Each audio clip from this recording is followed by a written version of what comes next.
जनकराजजामनोहराय मामकाभीष्टदाय महितमङ्गलम्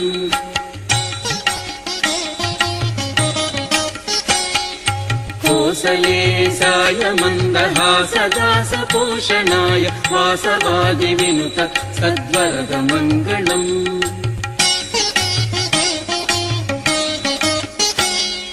चारुकुङ्कुमोपेतकन्दनानुचर्चिताय हारकटकशोभिताय भूरिमङ्गलम्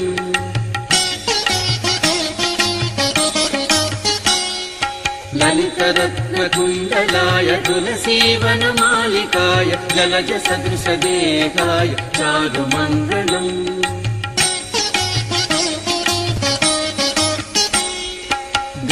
देवकीपुत्राय देवदेवोत्तमाय चापजातगुरुवराय भव्य